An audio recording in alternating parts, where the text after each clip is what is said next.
嗨，有冇時間傾兩句呢？大家好，我估大家有留意新聞，都應該知道英國首相施紀賢宣布咗會辭任首相。我喺 Threads 好多人又話某某 KOL 神預測，甚至話係某國總統同其他國家和談，傾得唔高興，所以命令英國首相辭職，殺雞儆猴咁話。當然，連我呢個唔熟英國政治嘅平民都知道，工黨唔少人為咗施紀賢辭職已經早作安排，點會係呢幾日決定嘅事？今日我哋一齊傾下英國由脫歐開始就屆屆首相都冇乜好下場。施紀賢點樣由正人君子變成過街老鼠？佢有咩公認嘅施政問題？邊個係下任首相熱門人選？究竟工黨啲人做咗咩為下任大熱首相人選鋪路？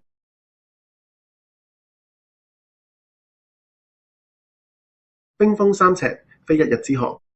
要明白施紀賢點解會搞到咁嘅田地，我哋必須要將時間倒流返去2016年。嗰一年係英國命運嘅轉捩點，亦係脫歐魔咒嘅開始。當年嘅首相卡梅倫 David Cameron 為咗解決黨內疑歐派嘅內訌，滿懷信心咁推動咗一場脫歐公投。卡梅倫當時覺得英國人一定會好理智咁選擇留喺歐盟，點知人算不如天算，公投結果係51.9%投贊成，所以脫歐派勝出。卡梅倫發覺玩大咗，唯有含淚引咎辭職。老實講，呢類公投嘅結果入面，贊成同反對都咁近，卡梅倫留低嘅唔單止係一個撕裂嘅社會，仲有一個邊個坐上去都會死硬嘅首相位。當時仲記得我哋芷珊搭緊飛機，由英國返緊香港嘅途中，突然個機長喺飛下嘅時候就開咪宣佈脫歐公投結果。當時心諗，可唔可以唔好喺3萬尺高空講啲咁震撼嘅話題，擔心有人接受唔到，失去理智就好大鑊。接替卡梅倫嘅係文翠珊 Theresa May。 文翠珊當時被譽為鐵娘子在世，形象實幹堅韌。佢嘅歷史任務好明確，但亦好艱巨，就係帶領英國同歐盟談判，達成一個平穩嘅脫歐協議。可惜佢面對嘅係一個水火不容嘅國會，無論點樣修改個協議，留歐派都覺得佢出賣國家，極端脫歐派又覺得佢對歐盟太過軟弱。結果文翠珊精心策劃嘅脫歐協議喺下議院被否決咗3次，每一次投票都好似係對佢政治生命做公開處決。最終喺2019年，文翠珊頂唔順黨內外嘅巨大壓力，喺唐寧街門口發表咗一場喊到收唔到聲嘅辭職演說之後，無奈落台。跟住登場嘅就係大家非常熟悉、成日不修邊幅嘅約翰遜 Boris Johnson。約翰遜憑住一句非常洗腦嘅口號，完成脫歐 Get Brexit Done， 帶領保守黨喺2019年大選贏得歷史性嘅大勝。佢確實成功幫英國完成咗法律上嘅脫歐程序，但係佢嘅好日子冇耐就玩完。2020年新冠疫情爆發，約翰遜政府一方面要求全英國民眾嚴格居家隔離，連屋企人見面都犯法，但另一方面，唐寧街10號內部竟然接二連三咁舉辦違反防疫規定嘅派對門事件。當呢啲內部狂歡、飲酒唱歌嘅相被傳媒揭發之後，全英國民眾嘅憤怒可想而知。更加諷刺嘅係，英女王伊麗莎白二世喺王夫菲臘親王嘅喪禮上，因為遵守政府嘅防疫規定，而要孤零零一個人坐喺教堂長椅度飲泣嘅時候，約翰遜嘅幕僚竟然喺唐寧街開派對，飲到不省人事。呢種極端嘅對比，徹底粉碎咗約翰遜嘅誠信。不過，真正搞掂約翰遜嘅係2022年爆發嘅保守黨副黨鞭嘅平切醜聞。平切 Chris Pincher 被指控涉嫌性騷擾，而約翰遜明知呢個人有前科，依然委任佢身居要職，甚至事後仲試圖講大話掩飾。呢次事件引發咗保守黨內部嘅崩潰，短短幾日之內，有超過50名政府官員集體辭職，包括當時嘅財政大臣辛偉誠。約翰遜喺眾叛親離之下，唯有黯然落台。當你以為約翰遜已經夠 dramatic， 但歷史永遠冇最荒謬，只有更荒謬。接替約翰遜嘅卓慧思 Mary Elizabeth Truss 創下咗一個可以話前無古人後無來者嘅紀錄。卓慧思一上台就雄心壯志咁想要搞一場新自由主義經濟革命，上任未夠1個月就推出咗所謂嘅迷你預算案，宣布一項高達450億英鎊、完全冇資金來源支持嘅大幅減稅計劃。呢個計劃嘅邏輯係減稅可以刺激經濟，但始終嘅問題都係錢從何來，政府只能夠瘋狂發債借錢。結果金融市場被呢個咁激進嘅預算案嚇到魂飛魄散，英鎊匯率瞬間暴跌至歷史新低，英國國債市場幾乎崩潰，大批養老基金面臨破產危機，英格蘭銀行被迫緊急出手救市。當時英國每日星報仲搞咗個非常經典嘅直播，將卓慧思幅相放喺一棵價值60便士嘅生菜旁邊，打賭到底係卓慧思先落台，定係棵生菜先擺到爛。結果當然係坡山賽贏咗。卓慧思喺上任僅僅49日之後，就因為引發咗巨大嘅經濟災難而被迫辭職，成為英國歷史上任期最短嘅首相。喺呢場山賽鬧劇之後，辛偉誠 Rishi Sunak 出嚟補鑊接管大局。身為英國歷史上第一位印度裔嘅首相，辛偉誠確實喺經濟上帶領英國稍微恢復咗平穩。但係經過保守黨多年嘅混亂，英國嘅公共服務已經千瘡百孔，國家醫療服務體系大排長龍，通貨膨脹高企，民眾嘅生活成本危機爆發。辛偉誠喺政治判斷上亦屢屢犯錯。2024年佢突然宣布提前舉行大選，當時佢喺唐寧街門口淋住大雨發表講話，連遮都冇，成身濕晒，被人嘲笑佢錯判形勢。更慘嘅係喺大選競選期間，佢嘅幕僚甚至佢自己嘅保鏢竟然被爆出利用內部消息去投注大選日期嘅賭博醜聞。呢種將嚴肅政治當成賭博嘅行為，令保守黨嘅公信力徹底破產。結果喺2024年7月嘅大選入面，辛偉誠帶領保守黨遭遇咗歷史性嘅慘敗，議席由原本嘅300幾席暴跌到得返100幾席，而贏家就係由施紀賢帶領嘅工黨。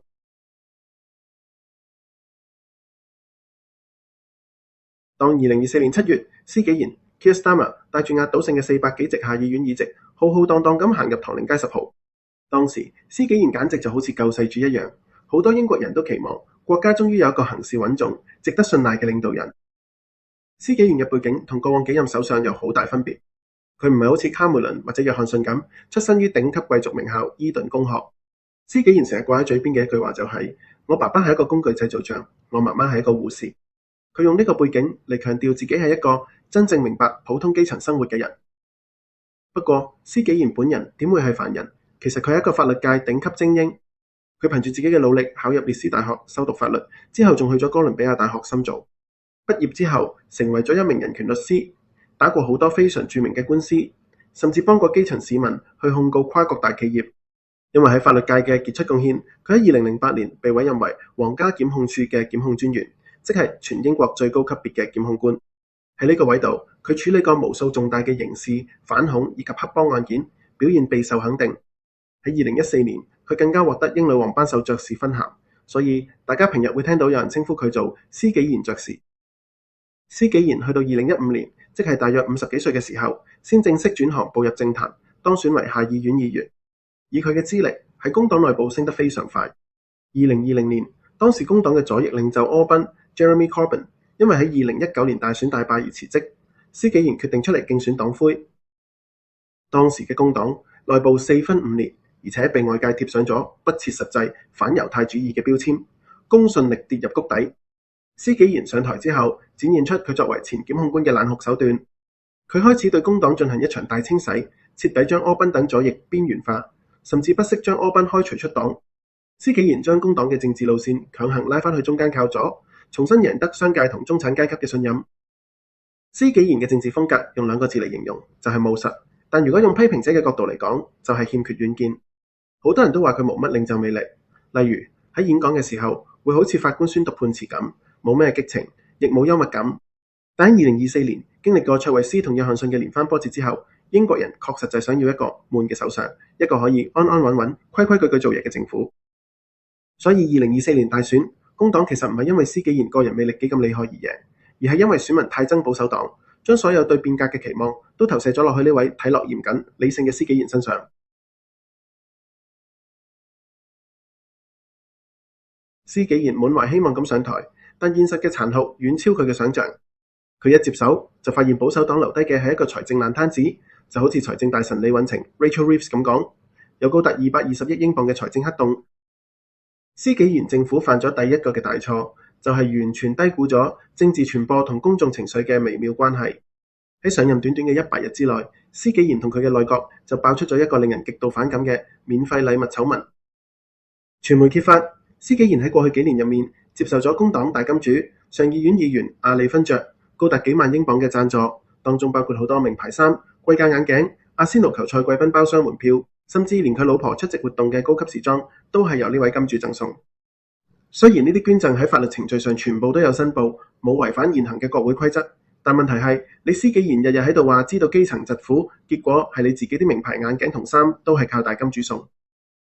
更火上加油嘅係，當呢個免費禮物醜聞仲未平息嘅時候，施紀賢政府竟然為咗填補財政黑洞，宣布取消全英國大約1000萬名領取養老金長者嘅冬季燃油補貼。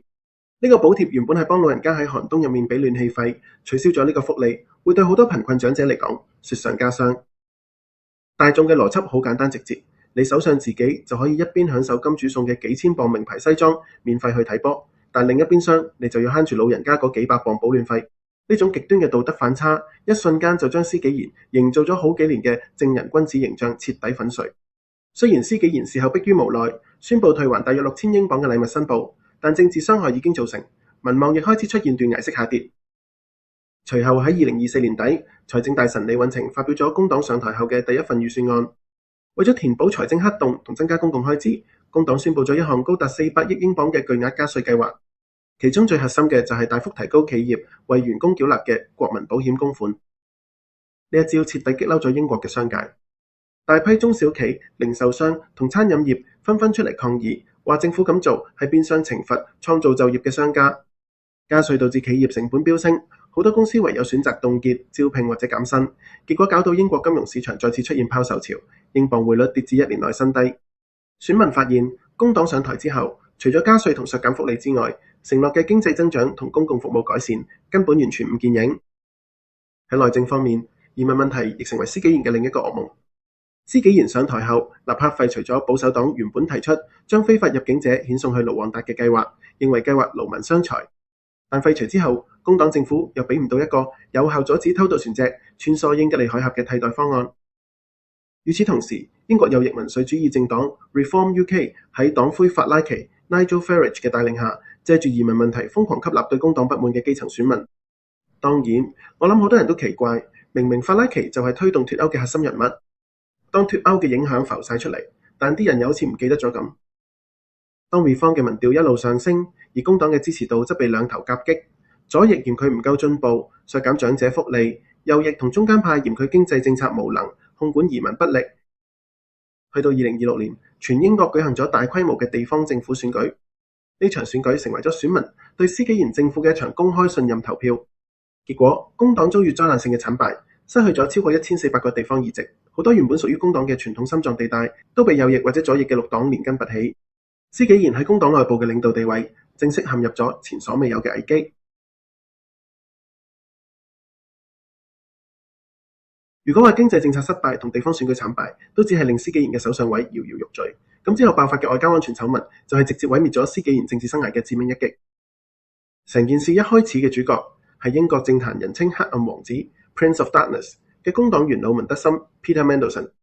講明唔係我亂作，呢啲咁中二病嘅外號俾佢係真係佢嘅綽號嚟。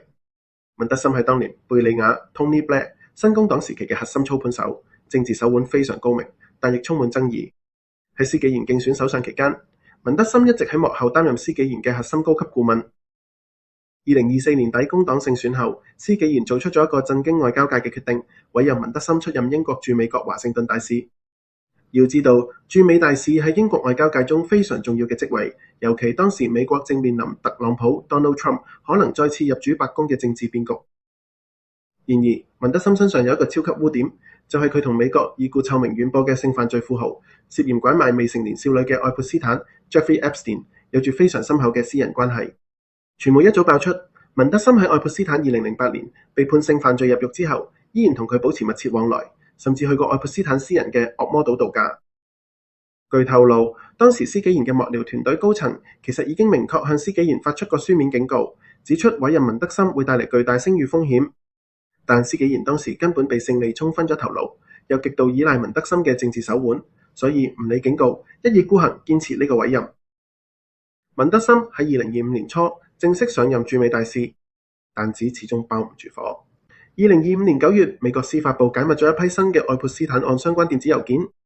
喺呢啲電郵入面，文德森竟然喺信中親昵咁稱呼愛潑斯坦做自己嘅好兄弟。更嚴重嘅係，電郵內容暗示文德森涉嫌喺2009年擔任英國商業大臣期間，向愛潑斯坦泄露過敏感嘅英國政府內部經濟情報。消息一出，美國政界同英國輿論一片譁然。美國國會議員甚至公開質疑英國點解可以派一個咁嘅人嚟做大使。施紀賢迫於無奈，即刻宣布撤換文德森，開除佢嘅大使職務。當時施紀賢喺國會接受質詢嘅時候，仍然話自己對呢啲額外細節並不知情。但真正嘅政治計時炸彈係喺2026年初正式爆炸。2026年春天，英國傳媒揭發咗一份內幕文件，證實文德森當日喺接受駐美大使嘅高級別安全審查時，其實根本就冇通過。安全部門因為佢同愛潑斯坦嘅關係，明確拒絕給予佢安全許可。但荒謬嘅係，英國外交部嘅高層官員竟然涉嫌繞過咗呢個審查結果，強行俾文德森通關。當呢個消息喺2026年4月被公開之後，在野黨群起而攻之，指責施紀賢誤導國會、欺騙公眾。施紀賢雖然喺下議院大發雷霆，話自己對文德森冇通過安全審查，呢件事一直被蒙在鼓裏，甚至即時解僱咗外交部常務次官 Ollie Robbins 嚟祭旗。但係公眾同黨內嘅同僚已經唔再相信佢。一個做過皇家檢控專員，日日將正當程序同法治精神掛喺嘴邊嘅首相，竟然連自己最親密嘅顧問有冇通過國家安全審查都唔知，定係佢其實知，但選擇咗講大話。無論係無能定係不誠實，施紀賢嘅誠信都已經徹底破產。去到2026年5月，英國警方更加採取咗行動，正式以涉嫌公職人員行為失當罪名拘捕咗文德森。呢個時候，施紀賢政府嘅威信已經跌到負資產，黨內嘅少壯派同地方勢力忍無可忍，紛紛公開要求施紀賢退位讓賢，唔想拖垮成個工黨。終於喺2026年6月22日，面對內閣成員集體逼宮，施紀賢行出唐寧街10號，發表咗辭職演說。佢承認自己已經失去咗黨內議員嘅支持，無法再帶領工黨迎戰未來嘅大選，宣布將會留任看守首相，直至9月份黨內選出新嘅接班人為止。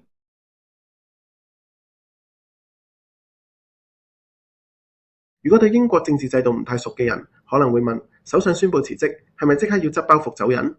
係咪又要解散國會，即刻舉行全國大選？英國實行嘅係議會民主制，選民喺大選嘅時候投嘅票係選出自己選區嘅國會議員，而唔係直接選出首相。喺下議院贏得最多議席，能夠控制過半數大局嘅政黨，個黨魁就會自動成為首相。所以只要工黨喺國會入面依然擁有2024年大選贏翻嚟嘅壓倒性多數議席，就算施紀賢落台，工黨依然有權力喺內部選出一個新領袖，而呢個新領袖就會順理成章接任成為全英國嘅首相，完全唔需要重新啟動全國大選。不過呢個新舊交替嘅過程背後涉及一套非常嚴謹嘅憲政程序同黨內博弈。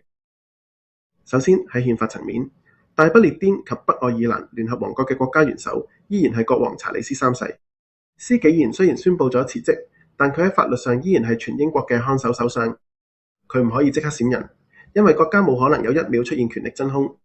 施紀賢必須要留喺唐寧街10號主持日常嘅內閣運作，直到工黨內部確立新黨魁為止。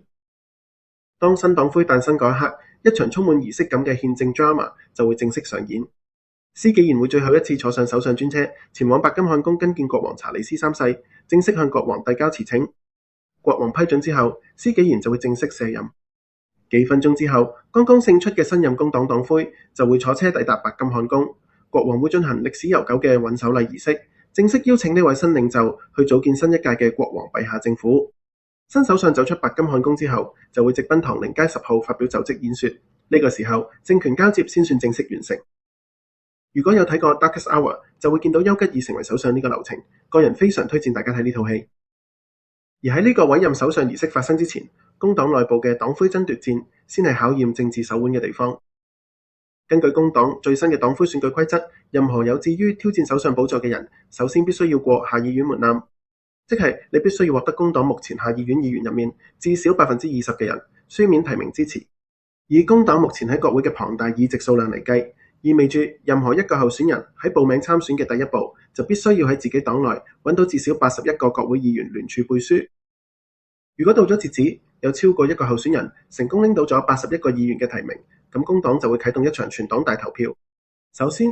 國會議員會進行多輪投票，每次淘汰得票最低嗰個，直到剩低最後2強。然後呢2強候選人就會交由全英國幾十萬名工黨嘅普通黨員進行1人1票嘅郵寄或者網上投票。整個過程往往需要好幾個星期，甚至幾個月嘅時間。但如果成個黨內部達成咗高度共識，或者某一個候選人展現出壓倒性嘅優勢，導致其他潛在競爭者連81個提名都拎唔到，甚至其他大熱人選紛紛宣佈放棄參選並轉為支持佢，咁佢就會自動當選，俗稱加冕。目前工黨內部嘅全國執行委員會已經密鑼緊鼓咁開會，初步將提名程序定喺7月9日開始。如果出現多方爭霸，成個投票會喺夏天國會休庭期間進行。新首相要到9月份工黨週年大會前夕先可以正式誕生。但如果發生工黨歷史上罕見嘅大團結，新領袖就會自動當選。咁最快可以喺7月中，亦即係國會放暑假之前，英國就會迎來佢哋過去10年之內嘅第7任首相。喺目前全英國各大傳媒、博彩公司同政治評論員嘅眼中，有一個名已經係下一任首相嘅大熱人選，佢就係剛剛喺國會補選入面勝出，重新踏入西敏寺嘅貝安德 Andy Burnham。對於有留意開英國政治嘅人嚟講，一定知道邊個係貝安德。現年56歲嘅佢，資歷比施紀賢深厚得多。佢早喺2001年就已經當選國會議員，喺前首相貝理雅同白高敦嘅工黨執政時期，佢就已經深受重用，甚至出任過內閣嘅文化大臣同埋非常重要嘅衛生大臣。但係貝安德嘅政治生涯並非一帆風順，佢曾經喺2010年同2015年兩次出嚟競選工黨黨魁。2010年佢輸咗俾文理賓兄弟，而2015年佢就慘敗咗俾柯賓。連續兩次爭奪黨魁失敗，正路嚟講，基本上就等於做黨魁夢玩完，以後就只可以喺國會後座坐到退休。但貝安德做咗一個徹底改變命運嘅大膽決定。喺2017年，佢決定放棄倫敦西敏寺嘅國會議員席位，返去佢嘅家鄉英格蘭西北部去競選首屆大曼徹斯特市市長。呢個決定係當時被好多倫敦嘅政治評論員恥笑，覺得佢完全係放飛自我，由國家級政治舞台降格去搞地方市容、垃圾分類同巴士路線。但偏偏就係呢9年嘅市長生涯，將貝安德由一個倫敦建制派官員變成一個擁有全英國最強大基層民意基礎、人稱北方之王嘅政治巨星。貝安德喺曼徹斯特可以話風生水起，佢提出咗一套被稱為曼徹斯特主義嘅施政理念，核心就係打破倫敦政治精英對全國資源嘅壟斷，強調地方分權，將權力、資金同決策權真正交翻俾英格蘭北部嗰啲喺脫歐之後感到被國家遺忘、飽受工業式微打擊嘅後工業化城鎮。佢推動咗曼徹斯特公共交通系統嘅歷史性大改革，將原本支離破碎、收費昂貴嘅私人巴士網絡重新收歸公有，建立咗一個票價低廉嘅綠色交通網。而令佢全國爆紅、奠定北方之王地位嘅係2020年新冠疫情期間嘅一場抗命。當時約翰遜嘅保守黨中央政府準備對英格蘭北部，包括曼徹斯特在內嘅地區實施最嚴格嘅3級防疫封鎖，但同時倫敦中央政府俾北部基層工人同中小企業嘅經濟補貼係遠遠少於俾倫敦本地嘅資源。貝安德認為咁係倫敦精英對北部民眾嘅公然剝削。佢直接行出曼徹斯特市政廳大門，喺無數傳媒鏡頭面前拎住部手機，直接讀啱啱收到嘅政府內部文件，公開炮轟中央政府草菅人命，無視北部基層市民生計。當時佢着住一件普通 jacket， 神情激動但條理清晰，同唐寧街嗰啲着住西裝、滿口政治術語嘅官僚形成咗強烈對比。喺嗰一刻，貝安德就被好多英國人認為佢係一個真正願意為基層利益同倫敦中央開戰嘅硬漢。貝安德嘅民望喺北部達到咗神話級，喺2021年同2024年嘅市長大選中，都以無可匹敵嘅壓倒性票數成功連任。而家當施紀賢帶領嘅工黨因為脫離大眾、精致利己而陷入誠信危機，並且喺南方同中北部遭到法拉奇帶領嘅右翼 Reform UK 瘋狂得利嘅情況下，工黨上上下下就發覺佢哋急需一個有住無懈可擊嘅基層親和力，唔帶有倫敦建制派精英風格，並且可以喺北方戰場上將選票從右翼手中搶翻嚟嘅政治巨星，即係北方之王貝安德。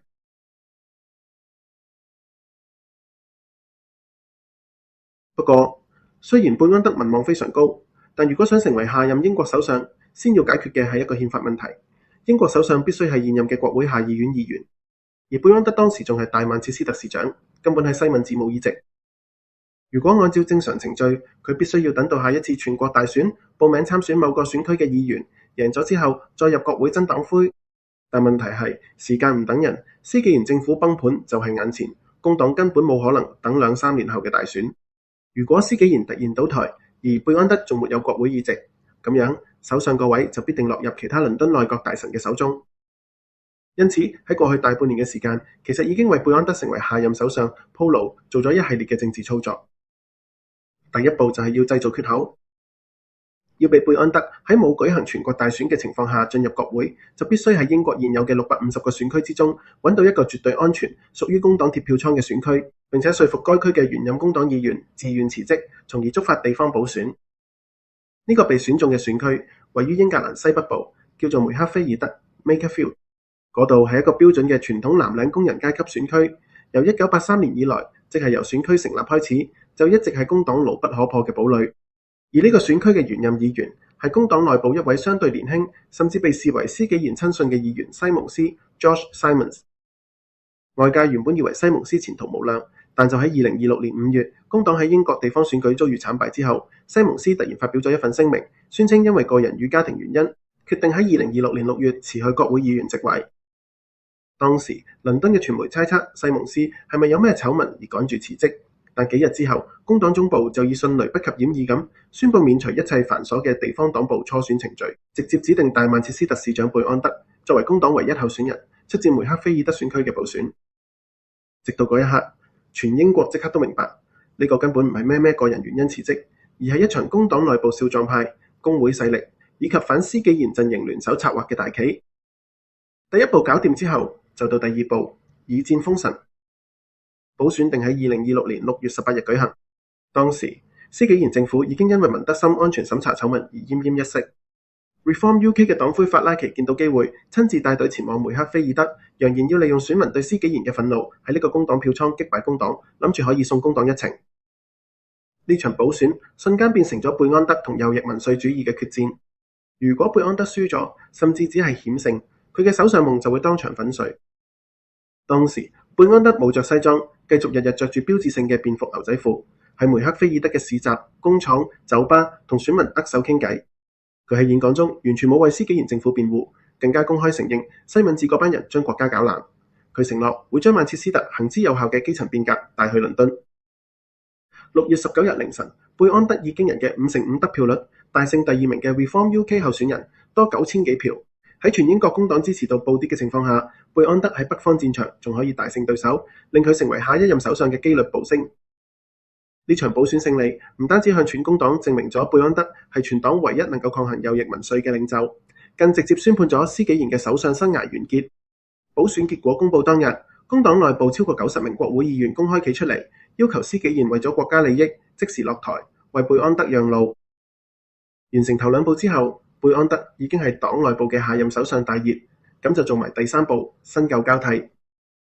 就喺6月22日星期一，亦即係施紀賢正式宣布辭職嗰一日，又發生咗兩件戲劇性嘅巧合。當日朝早，貝安德喺曼徹斯特完成咗市長職務嘅最後交接，動身前往倫敦。當時傳媒影到佢喺火車站嘅時候，依然着住一件普通嘅灰色 T 恤同牛仔褲，睇落好輕鬆。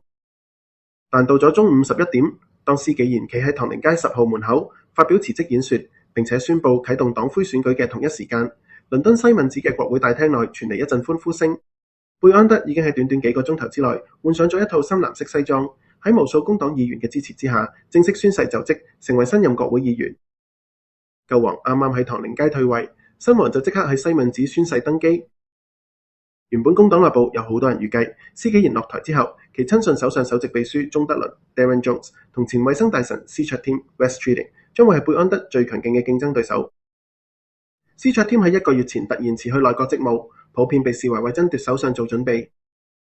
但就喺施紀賢發表辭職演講僅幾分鐘之後，施卓添就喺社交媒體 X 上發表聲明，佢宣布自己經過深思熟慮，並且喺過去幾日同貝安德進行咗長時間嘅閉門會談之後，堅信貝安德係一個能夠建立包容性政黨、團結所有政治傳統嘅領袖。施卓添宣布自己將唔會參加呢次黨魁選舉，並且全心全意支持貝安德成為下一任首相。而鍾德倫亦於新聞訪問中表明，較早前已經同貝安德傾過偈，了解貝安德嘅施政願景及對經濟措施嘅睇法，所以覺得好放心，相信貝安德可以贏到工黨黨魁選舉。施卓添同鍾德倫都以大局為重，徹底消滅咗工黨內部爆發內戰嘅機會。隨後幾個鐘內，包括財政大臣李允晴在內嘅多位內閣重臣紛紛表態效忠。據英國傳媒最新透露，貝安德嘅幕僚團隊喺短短24小時之內就已經拎到咗超過200名工黨議員嘅書面支持提名，即係已經有一半工黨議會議員支持，遠遠超過咗81個議員嘅門檻。以呢個形勢嚟講，到咗7月9日提名正式開始嘅嗰一日，工黨內部應該唔會有第二個人能夠湊齊足夠嘅提名去挑戰佢。呢場原本預計可以玩足成個暑假嘅選戰，已經透過呢一系列嘅操作，變成咗一場兵不血刃、毫無懸念嘅加冕儀式。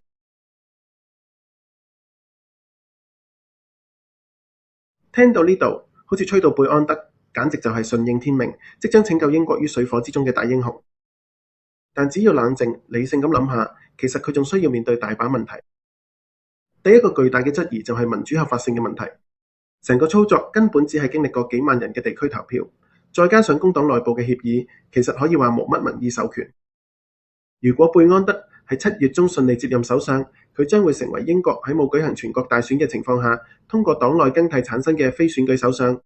由卡梅倫、文翠珊、約翰遜、卓慧思、辛偉誠、施紀賢到未來嘅貝安德，10年之內7任首相，其中有4任都係靠通過呢種黨內政變直接上台執政。英國民眾已經對呢種唐寧街主人不停換，但老百姓生活一直冇變嘅政治遊戲感到極度疲倦同厭惡。貝安德雖然喺北方民望好高，但對於南方蘇格蘭同埋威爾斯嘅選民嚟講，佢始終係一個冇經過全國大選檢驗嘅領袖。第二個挑戰係政策上嘅進退兩難。貝安德當初能夠贏得人心，係因為佢企喺反西敏寺、反倫敦精英嘅立場之上，日日喺地方為民眾向倫敦爭取資源。但當佢自己坐埋入唐寧街10號，變成西敏寺最高掌權人嘅時候，佢就會發現之前留低嗰個220億英鎊嘅財政黑洞依然存在。英國國債高企，通脹壓迫公共服務瀕臨崩潰嘅殘酷現實，唔會因為換咗一個有魅力嘅首相就會自動消失。如果佢繼續執行施紀賢同李允晴嘅加稅同開支緊縮政策，佢好快就會失去基層民眾對佢北方之王、人民代言人嘅光環，變成另一個被唾棄嘅倫敦官僚。但如果佢為咗討好基層而大幅增加開支、大舉發債，又搞到好似卓慧思當年引發嘅英鎊暴跌，咁又會好快落台。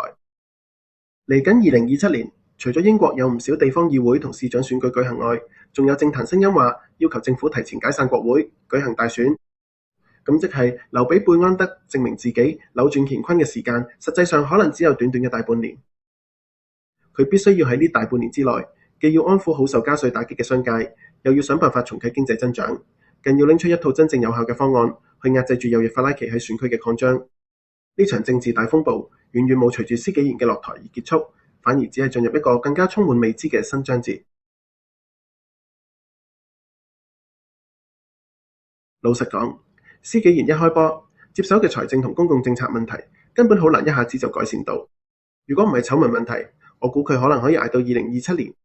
確實唔可以否認英國民眾嘅耐性已經被脫歐後嗰幾位保守黨首相磨滅咗唔少，而且民生經濟問題持續惡化之下，邊個坐上去都冇乜好結果。近期我見有新聞話英國專師一代希望可以公投重回歐盟，網上啲人話公投係浪費時間，民眾根本係愚昧之類，公投嘅結果都會衰硬。但我覺得就算所謂嘅政治精英搞咗10年都越搞越差，唔通之後真係捉下啲移民，增加個人免稅額，廢除平等法就可以救翻民生經濟咩？既然當年嘅大人可以公投脫歐，點解下一代將師就冇得公投？我當然覺得公投唔一定係好方法，但如果有人認為公投有問題，其實係可以先試下改善，而並非禁止新一代有權公投，例如增加法案通過嘅門檻，即係唔可以得51%，都可以通過法案，至少60%之類。最後呢幾位首相俾我講到佢哋好似冇乜用咁，但現實上在位1-2年內要所有政策都要對所有國民不利，其實係冇可能。即係佢哋嘅施政都必有不同程度嘅可取之處。話晒子珊唔係專業政治分析 channel， 我諗住呢條片輕鬆戲劇化啲，所以可能有啲位講得簡化浮誇咗少少。如有錯誤或者令人誤解嘅地方，歡迎大家留言指正。今日就講住咁多先，喜歡呢段片嘅朋友記得訂閱、讚好、分享同埋留言。我哋係子珊，下次再傾，拜拜。